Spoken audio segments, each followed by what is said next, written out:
You're listening to the World Footy Net Podcast.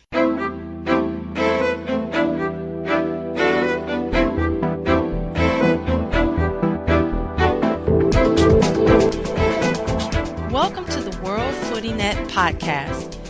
You can email us at podcast@worldfooty.net or alternatively, post your comments on the World Footy Net Facebook page.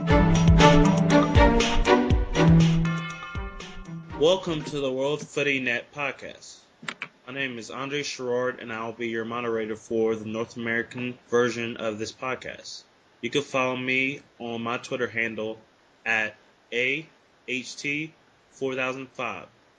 Dre Footy will be in the background engineering the podcast and possibly chiming in on a subject or two. Dre Footy, say hello to the people. Hello, everyone. This is Dre Footy, and the very misunderstood Dre Footy, who is not an MLS hater, just a misunderstood U.S. soccer lover. Sounded like you were doing a lot of hating last night. Hey, now, I tried to explain myself, but, again, I'm misunderstood. A little side eye over there. Yeah. And that you hear is Jason Longshore. Jason, how are you doing? Hey, what's going on, everybody? And lastly, we have Davin Lassiter. Hey, what's up, world? It's Mr. Lassiter on Twitter. Myself have a love-hate relationship with the game here, but, we're working on it day by day. There you go. That's what I like to hear. Oh, I hear you. All right, we'll start with general news, talking about the US Development Academy and United States women's team, and then we'll get into the MLS action. A couple of months ago, the U.S. Development Academy committed to a 10-month schedule. In the last podcast, we talked about improving our youth system and, making it more professionalized. Jason, do you think this is in the right direction of what we're trying to do? Part yeah, and part no. The developmental academy is definitely better than what we have had previously. I like that it tries to consolidate some of the top talent onto fewer clubs at the highest level. I really like that they stress training rather than the ridiculous youth tournaments where you're playing 3 or 4, sometimes 5 games in a weekend, and yeah, you can't play good soccer that way. It's just, basically if you're fit and if you can avoid getting hurt. There's still issues with, just the generalness of youth soccer to me, and the professionalism of it. I think more and more as you see, the MLS clubs have really got strong into the academy system and are starting to produce talent. I think once you see even at, lower down into the NASL, USL Pro, even PDL and NPSL teams that have youth attached to it, and it's all part of one club. I think that's when you'll really start to see the changes, because now, you still have the general youth issues with, players get coddled, players get babied, and when they do make that jump either to the higher level colleges or the professional ranks, they don't know how to react. Yeah. Because they're not used to being yelled at. They're not used to that pressure that's put on them, and that's what I want to see. And hopefully they can find ways in the development. I think the developmental academy is a good framework, but now it's up to the clubs to really get that professionalism that we all need. Okay.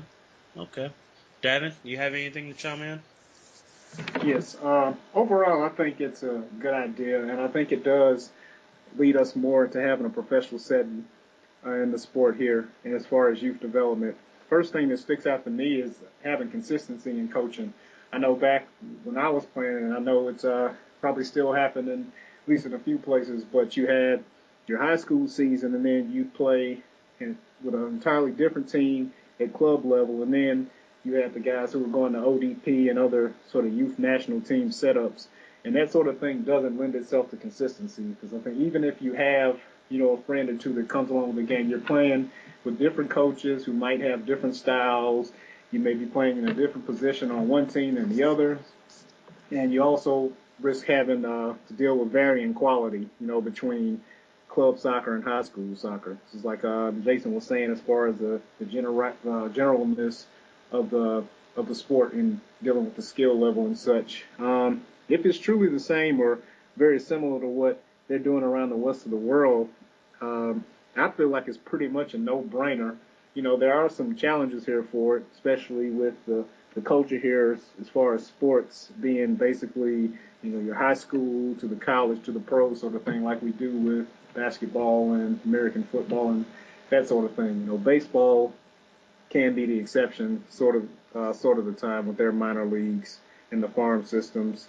Another sort of barrier, which to me is more of an artificial barrier, is that people still have this argument that, we're not doing better at the sport, not because we're not playing so many games, but it's the LeBron James types and those Cam Newton types aren't picking up the sport. And I think that points to a pretty big misunderstanding of the game and what it takes to play soccer.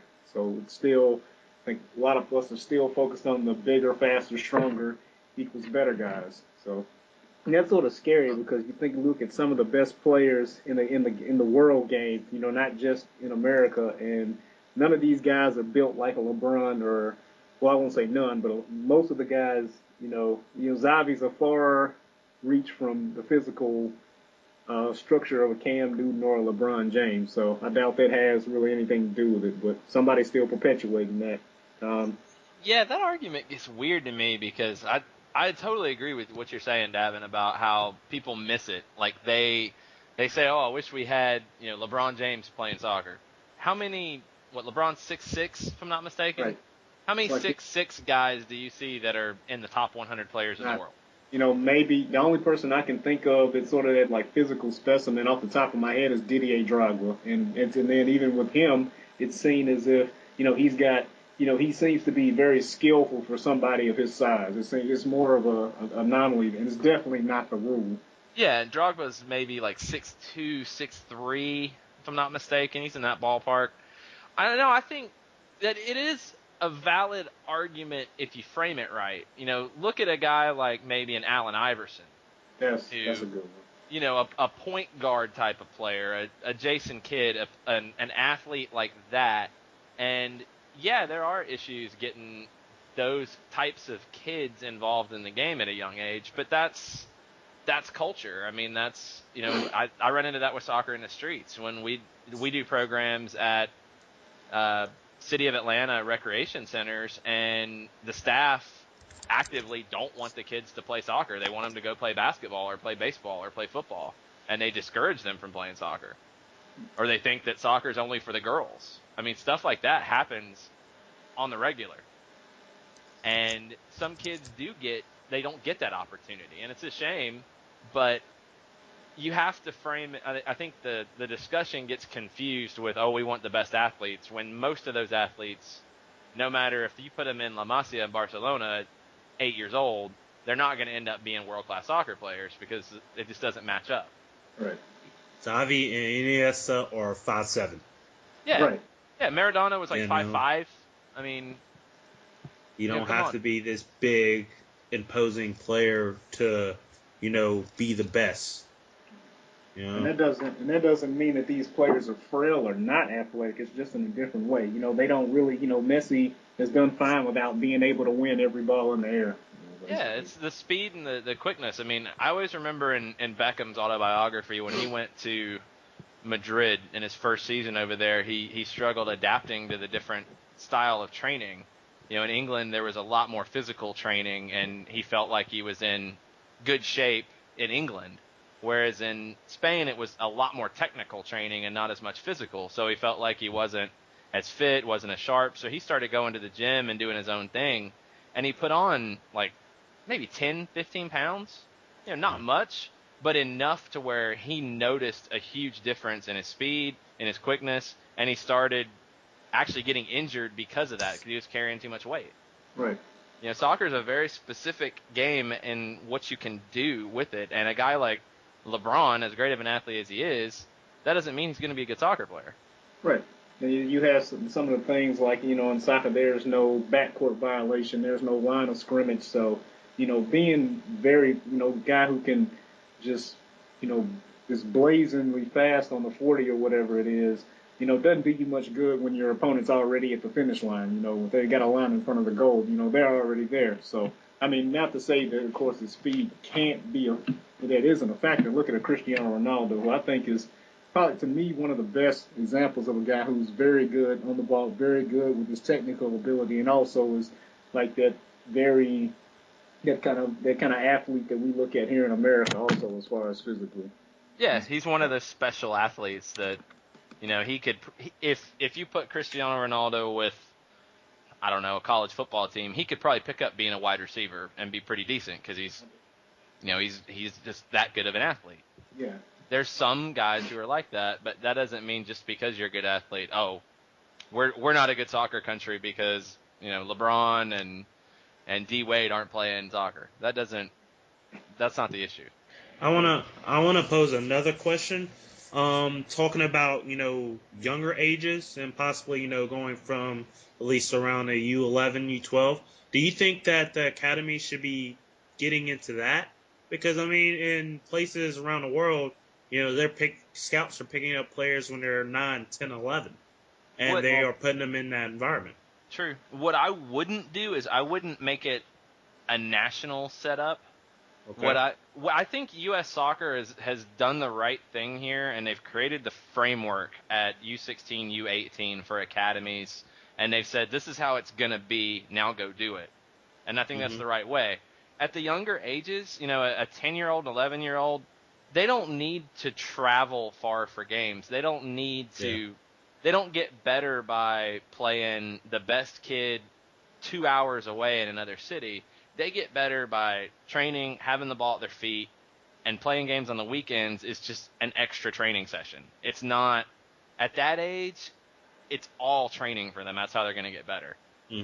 What I hate to see is at those ages, U12 and down, I hate to see coaches who are tactical and are trying to have players pigeonholed into positions and teaching tactics at those ages. It's all about the individual skills and developing them and letting the kids think for themselves and, be creative. And that gets stifled a lot by the overwhelming competition at those ages. I'd keep it in-house and let the clubs do it as they see fit. Okay. Davin, you have anything to add to that? I think it's also difficult to try and get kids into that setup here because the difference here in America is in contrast to most of the countries, that soccer is the biggest sport over there. So it's a lot easier to commit themselves because it's kind of like over here. I guess maybe a kid from Argentina or a kid from Spain, even though their basketball leagues, for example, are getting a lot better. Maybe there's an issue there. Soccer's so popular over there.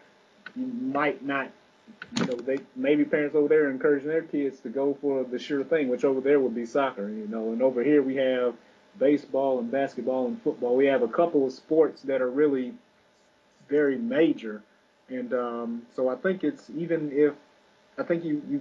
could have some difficulty, with a kid who's, and then here in America, you have a kid who plays soccer, but he probably also plays all these other sports. So I think it's really difficult to try and get a kid to just focus on any one of those. So I imagine that would be one of the bigger problems here.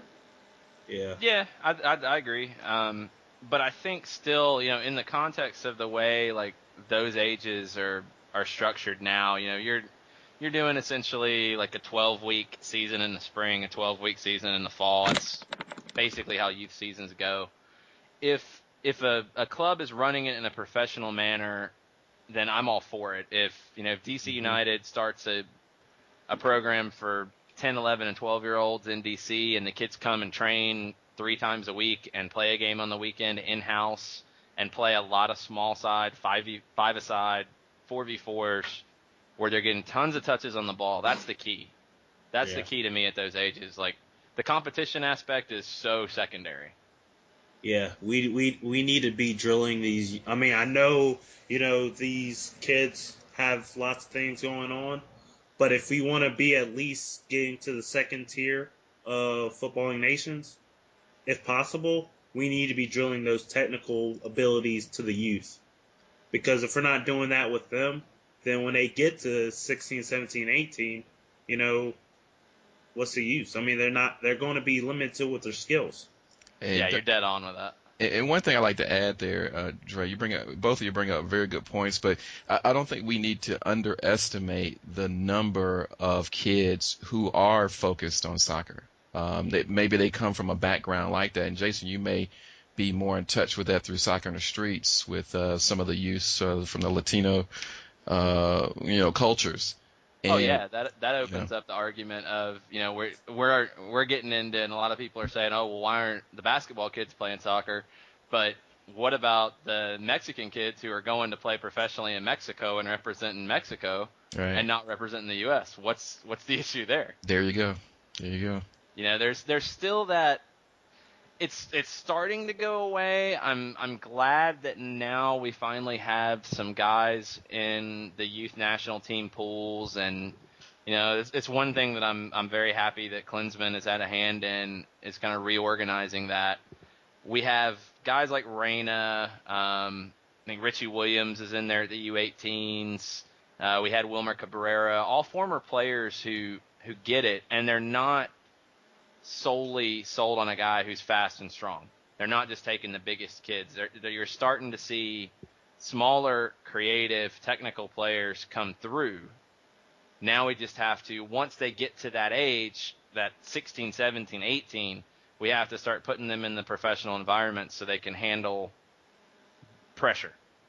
Because I think that's the next step for our development, is players who can handle pressure and thrive in it. Yeah, and it's promising to see what's, like you've just mentioned, the changes that are going on, and for so long, like Sherard had said earlier, that there was such emphasis on win at all costs, at the price of skill, and strategy, and tactics and stuff. So yeah, those things are changing, and yeah, I guess we're all kind of impatient for it to change faster, but it's good to see. All right. Let's go to the women's national team. Independence Day was on Wednesday, and I feel like we should talk about our women's national team since we don't really talk much about it in this podcast. They're heading to the Olympics in under a month, and they beat Canada in their final preparation match, 2-1. Davin, I'll start with you. How do you think their play was, and do you think they have what it takes to win a gold medal? Let's see. I think they're probably still the favorites to win the gold medal, but I think they're beatable. Pretty much, Canada did not provide that much of a test for them. They had a lot of resistance earlier on in the game, but I think they were definitely overmatched by the by the women. Yeah, like I said, I think they're the favorites to win the gold. But you got Japan, defending World Cup champs, and they're bringing the bulk of that World Cup team with them to London. Brazil's another good team. It took a pretty clutch effort to beat them in the last World Cup. So, those are two teams that could definitely knock them off. So, past that, I don't see many other teams. Maybe Great Britain. I'm not sure how that's going to work now that it's no longer, and in the World Cup they had, England as a separate team, and then maybe a couple other British teams. But I'm not sure how this setup is going to work, how they mixed up the players there. And so I'm just too unsure about the composition of that team now. I'm sure it'll probably be a lot of English players. But yeah, I'm sure they'll put a token Scottish or a Welsh player on the team just to, satisfy somebody. Yeah, I'm thinking so. So, yeah, I'm kind of leery of how that entire thing will work as far as, Great Britain's success in the Olympics. But, we might be surprised. Hope it doesn't come at our expense, but, we'll see. But, yeah, Japan and Brazil are the two that I'm worried about. Other than that, I expect the U.S. to go far in the Olympics, and I still think they're the favorites. I have another question, and Jason, I'll ask you this also. All right. why haven't they won a women's World Cup since 1999? But they continue to win Olympic gold medals. I think it shows kind of a good thing about the U.S. women's national team and a bad thing. I think the bad thing is that I don't know if we're the most talented team in the world anymore. I think Brazil is a strong contender to be considered the most talented team. Germany, Japan, Sweden, the French have stepped up. The North Koreans are tough. There's a lot of talented teams. You know, if you look back to the 90s, it was pretty much the U.S. and China and an occasional Norway or Sweden that would pop in. You know, the last World Cup, we were lucky to get to the final. The good thing about it is I think we are probably the most prepared national team. We're probably the fittest national team. And Most I think, athletic. yeah, and I think those things are able to come into play when, you know, the coaching staff and the federation can take a look at, okay, this is where we came up short in the World Cup the year prior. How do we fix it? And you look at the last World Cup Olympic back-to-back, you know, you had the Greg Ryan debacle where he goes into the Brazil game and benches the starting goalkeeper and just wrecks the whole team and gets pounded by Brazil in that match. Are you sure they're looking at it like that, though? Because, I mean, you know, at times you might think that United States won the World Cup last time around. Are you sure they're looking at it like we have a problem here, or they think, well, you know, few breaks here and there, and we could have been World Cup champions? Yeah, no, I think you're right. I don't think they're looking at it like a problem. I think they're looking at it like, okay, this is where we came up short. This is what we're going to do this time, and they win. Because, you know, you look at Brazil, the Brazil women's national team has no resources.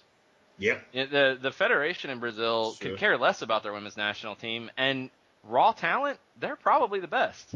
Yeah. And, you know, they don't get any help going in, whereas I can guarantee you that, you know, our coaching staff has more video analysis, more on the physical side, the best trainers in the world. You know, we've got all of that, and Brazil has nothing. So when you give us 12 months to look at, okay, this is why we barely beat Brazil, this is why we lost to Japan, this is what we do to fix it. The other countries don't have that. And, you know, like I said, the last World Cup Olympic cycle, you had the Greg Ryan issue. Yeah. He blew the team up. He was fired, brought in a new coach, won the Olympics the next year. Yeah. You know, this time it was exciting the way the games turned out, but I was disappointed because I feel like our women's team should be doing better, and we shouldn't be scrambling to get to the final. Yeah. I hope that we can overcome that in the Olympics, but I think this might break the Olympic streak. Interesting. Davin. So, well, I'd like to pose this question, Jason. Who's your favorite to win it right now? Would it be Brazil or Japan? I would love to say Brazil because I really think they're due. I mean, they're so talented and they're so much fun to watch. I love watching the Brazilian women play. Again, they struggle so much for just the basic resources, though. You know, it's so hard for them to overcome this stuff. They don't get games together.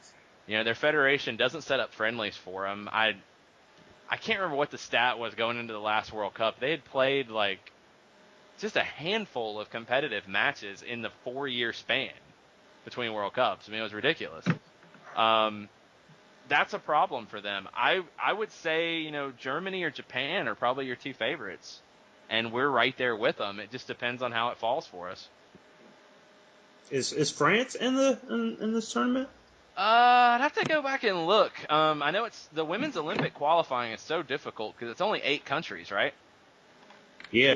It's a very small number. It's tough. I mean, France is ranked 6th in the world, but I don't know if they got in.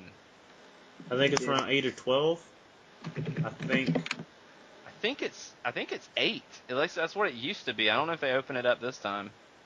See, yeah, I was looking at a list of the players. I'm sorry, the teams that were there. Okay, it looks like France is there. It looks like Great Britain, Japan, North Korea, South Africa, Cameroon, U.S., Japan. Yeah, I see France here. France, Sweden, New Zealand. Yeah, they've opened it up to 12. Yeah.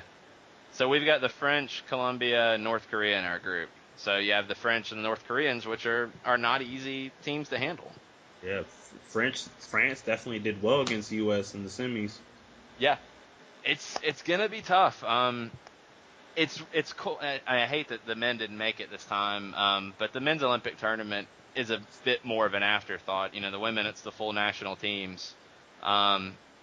I hope they make a run. I hope they make a deep run into it, and it gets people excited. Last summer was a lot of fun with the Women's World Cup and finally starting to see at, like the sports bars and the soccer pubs, at least here in Atlanta, people getting into the women's games and really being excited about it. That was really cool to see it. I'd never seen that before the last Women's World Cup. All right. Well, now let's head to the MLS. Last weekend had a thriller of a game in the California Classico. San Jose won 4-3 with Chris Wondolowski scoring the game winner. It got a little testy towards the end with David Beckham hitting Sam Cronin with the ball. Guys, what are your thoughts on the game? And I heard that Beckham got suspended for one game. Do you think that was an appropriate amount? No, I don't think it was enough. I mean, I totally get Beckham being frustrated and coming into that game after being left out of the Olympic squad. You could tell he was so mad the whole match. It was, yeah. I mean, I feel bad for him because he should have been on the Olympic squad. I think that was a horrible decision by Stuart Pearce, but that's no excuse for his actions. The thing with Sam Cronin, I mean, if you haven't seen the GIF, it's hilarious. I've never seen an injured player jump up so fast, for one. Beckham's magic healing touch, I guess. Yeah, the ball healed him. Yeah. I mean, that was a trip in and of itself. But Beckham wanting to fight everybody on the earthquakes, then the mascot, he wanted to go at anybody. He didn't care. You have to suspend him for a couple games on that. I mean, there's just no other way around it. Davin, do you have anything on that? Yeah. The thing that jumped out to me, because of the similar nature of it is to the Brek Shea incident, I don't see why I think he should at least get 3 games because that's what Brek got. And I don't even think Brek meant to hit the ref. I just think it was more of a thing where he kicked the ball away in frustration and the linesman happened to be there. But, I mean, Beckham aimed at Steve Cronin. It was beautifully struck. And there was I don't know whether there was a medic or a couple of players around him. And, I mean, he hit it into a crowd. I mean, it was an excellent ball by the Englishman. And it was just, it should have been at least 3 games because of Shea. And I think that the fact that he is only suspended for 1 game because of yellow card accumulation, I think the first thing a lot of people think of is that he's being treated different because of who he is. So I think that. One thing to keep in mind, and I'm not sure on the MLS rules, I know, like, I've done discipline and protest work on the youth and on the National Premier Soccer League level, and hitting a referee is treated differently than hitting a player. Generally, when you hit a referee with a ball or push them or bump them or any of that, it's pretty severe punishment. If it's, kicking a ball at a player, it is seen in the eyes of most organizations as not as egregious of a violation. So that could have played into it. I would have given him 2 games, more than anything, just for his actions post-match. Yeah, definitely. I mean, he deserved 1 more game than the yellow card accumulation because he was out of hand, and it looks bad for the league. I mean, that's what it is. He was fired up, he felt like he was wronged, and he acted out, and he needs to be punished. Whoever he is, doesn't matter. Yeah, what do you think? What do you guys think about the game in general? Because it was a pretty good game, actually. Yeah, it was a lot of fun to watch. The only bad part for me is that there were probably as many mistakes that led to it being so fun as there were actually good plays that made it fun. From the first goal, Saunders looked real shaky on that save that led to the first goal. As low as that ball was coming, I'm wondering why he didn't try and smother that. Why would he parry a ball that when he made contact with the ball was almost about to hit the ground? I mean, it just seemed like a very unwise decision. I don't know. He was already heading towards the ground. He wasn't going to really get that out of the box. I don't understand why he didn't just try to grab on it. But he went after it one-handed, and, of course, it bounced off right in front of the goal line. It was an easy touch in. Hernandez, center back for San Jose. That guy was his scoring touch was on. Unfortunately, it was for the wrong team. It was first the own goal, and then like a perfect pass to the other team. So I saw that one. He just had like an awful 10 minutes of that game. After that, the quality got a lot better. Bernardez hit a right-footed volley off the corner kick, and it's a pretty good goal for anybody, much less a center back. And my favorite goal of the game was Cronin scoring off the Lenhart dish. It came off a long ball from the back. Lenhart controlled it well, and he did not quite a back heel, but a little side heel. He put it a little bit behind. It was a square pass it was basically a back heel, and then Cronin just poked it right past Saunders. And so the quality got better a little later on. So, and then until the end where the miniature melee happened. But yeah, it was a good game. Two little California derby, and good game for television. I'm just hoping that the people who don't really follow the league too often are thinking that 7 and 8 goal thrillers are a constant thing. But it was if it gets some more eyes watching the game, that's always good. The thing that I thought was good about it on TV was the passion. And that's what is needed more and more. And these rivalries, are a key to that. You had the couple weeks ago when you had the Portland-Seattle match and then the New York-DC match. Now you have San Jose, LA on a national audience. Those are the games that need to be highlighted because they are different. And I think some of the mistakes that happen are because of the intensity. It's a huge. I remember the first version of the Earthquakes. The San Jose LA game was just a monster game every year. When San Jose was on their run and LA was trying to come up, those games were amazing to watch. When Donovan went back to San Jose the first time with the Galaxy, you saw hatred in the stands, and that's not something you see a lot in MLS crowds. Which, again, I think it's needed. That's what takes it to another level. San Jose they're a fun team to watch. They're just Wondolowski is a key player in this league, but you've got Lenhart and you've got Alan Gordon who are both scoring goals. They just constantly score tons of goals every match, and they always score goals late. They're going with this whole Goonies never die thing, and it's working for them. It's a trip, and the thing that I'm starting to believe, and it's been in the back of my mind for about a year now, is Steven Lenhart one of the best forwards the U.S. has? Seriously. The guy, look at his track record. He finishes. And now to me, what I think he's starting to add to his game is his ability to hold the ball up and create for others. Lenhart's one to watch. He's something that we don't have a true target with the national team. We haven't had one since Brian Ching. It's a guy to keep in mind. That's a very interesting thought. It's a guy to keep in mind. Why do you think it is that he's not getting attention? Because that's a guy I know him as a scorer, but I don't know. Maybe I thought he wasn't American. I don't know, but I know. He's American. I just checked that out. I was actually thinking he wasn't either. He's American. He's just he's got stupid hair and he's kind of ugly, but come on, we can still take him. Yeah. Oh yeah, absolutely. He kind of does look like a Goonie, so Yeah, I was thinking this guy's got to be Irish or Welsh or something. I never knew. Yeah, that's an interesting observation in there. He's one. I mentioned it when he was at Columbus. I was talking to friends at DC, and we were talking about forwards that we needed, and Lenhart was one that I brought up consistently. I've always been a fan of his, and he's getting better and better every year in the league. At first he was kind of a big, clumsy, strong guy, but he's doing more and more every year, and I'm impressed with him.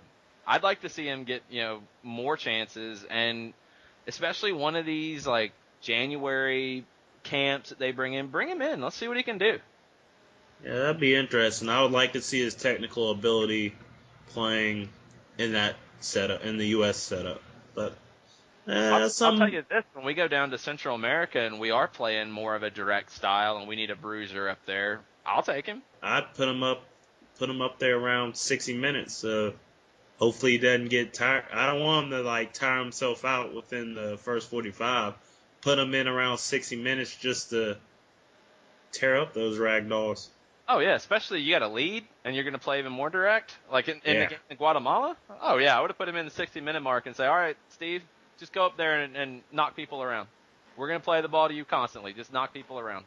Go up there and fight. Exactly. All right, let's talk about DC United.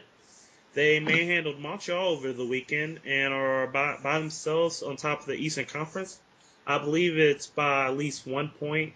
They're above Kansas City by 1 point at least. Guys, I know you guys are big DC fans. How do you think they came from being one of the worst teams in the league a couple of years ago to being one of the best? Davin, I'll start with you this time. Well, first thing I think of, and all these answers are going to be based over the last maybe 2 or 3 seasons or so. Good acquisitions is the first thing. You got, first one that sticks out to me is Dayro, one of the best players in league history. Still having a hard time sometimes believing we got him. And for Dax McCarty, there's no slight on Dax, but they're obviously in a different class as far as MLS concerns. Emiliano Dudar, I know he's had some injury concerns and he hasn't been playing as much lately, but I think when he got into the lineup and got used to playing with the other guys, I thought he was probably our best center back out there. Definitely missed his distribution ability out of the back. But I'm not too the Yakovich and McDonald have been playing well in the center also. So. But I think he does add a little bit of quality to our back line. Cruz has got a goal and 2 assists this season, I believe. Of course, took over the starting spot while Nahar was on national team duty. He's still there, and it's to the point where Nahar's getting, I think, most of his recent minutes at right back. So I still sort of think Nahar's maybe a little bit better going forward, more creative player, but Cruz is finding a way to get it done. He's got so much energy, one of the faster players on the team, never gives up, just that sort of that hard-working guy down the wing. And he's had a pretty productive season. I think he was another good acquisition. Of course, Boscovich looks like a new guy over the last 3 or 4 games. Great on set pieces, improving all aspects of his game, actually. So, yeah, he's definitely looking much better than he was, even the beginning of this season, much less the last few games. But, he was having some fitness issues and being out for a while. So, you expect that, of course. But, yeah, it looks like he's finally, getting comfortable with the setup and getting his legs back under him. Hamdi Salihi, another guy who started very slowly, but he's found the scoring touch. In a few games it might be like the third goal in a 3-1 win or something, but I'm glad that he's getting some goals in and getting his confidence in. I always felt like that was the big issue for him. That I always felt that once he got that first goal, they were gonna start pouring in, and so far that's what's happened. The drafts have been good too. That's one thing, that even though, I hope that eventually the league goes to developing their own players, but I can't really be mad at the draft right now for the past couple of years. It's given us Perry Kitchen, it's given us Nick DeLeon, it's given us Chris Pontius. All those guys are key players in our setup right now. And you've got a Rookie of the Year candidate this year. We've got the guy who finished second in Rookie of the Year voting last year. Pontius, to me, is playing himself into a call-up. He's been excellent, especially against New York, which is, always a good thing for us. But he's playing very well overall. He's gotten over that injury pretty well, and he's one of our most dangerous players offensively. The Youth Academy giving us a need. He's got a few call-ups to the national team. He's our definite number one, even though we have a very good number 2 in Joe Willis. Still kind of, I don't know if the word's salty at the way that sort of got handled, after the San Jose game, but I mean, I guess that's one of those problems every coach would like to have. I think both of those guys are very good. And Andy Nahr, he's not getting as many minutes as he has maybe in the past. Not getting in the starting lineup as much, but I think he's still a very good player, a lot of upside. I think also we're learning from our past mistakes in personnel, with personnel. And I think getting Ben Olsen as coach is one of the best things. He's as big a part of DC United as anyone's ever been, as a player, as an assistant coach, and now as a head guy. His commitment's unquestioned to the team. He's got to know the organization in and out. And, I'm glad that things are working for him. And, top of the conference can't do much better than that. All right. Jason, got anything to add to that?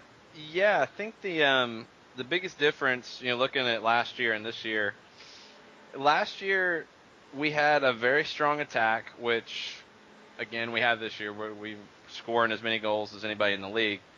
The defense is much improved this time, and I'll put it down to two main moves. I think at the end of the season, we'll definitely consider Dudar as a huge acquisition. I want to see a little bit more of him. He's had some injuries here and there, but he brings a technical quality that we typically haven't had on the back line in DC. But the two guys that have really impressed me this year, Perry Kitchen playing as a D mid and not on the back line, has made a big difference. He's able to snuff out a lot of attacks before they get to the back line, and then also create and distribute going forward. And last year when he was on the back line, it's not his strength. It's not his best position, and I think he made some mistakes that cost the team. But Daniel Woolard is a guy who a lot of people forget about, and he was kind of a, just squad left back, nothing special, and he's been a monster this year. He's been up there for team MVP. He has, he's been very good. That's a guy that I admit I forgot about too. Yeah, he's playing really well. Yeah, Woolard he's been probably the key when there were all those injuries in the back line, and Woolard had to play in the center. I remember last couple years when there were problems, and Clyde Sims would have to drop back to the center back position, and it showed that it wasn't his best spot. A guy like Woolard has stepped in and kept things calm and handled it well. I think the upgraded defense has been the number one thing this year to make the difference between some of those draws and losses last year and turning them into wins.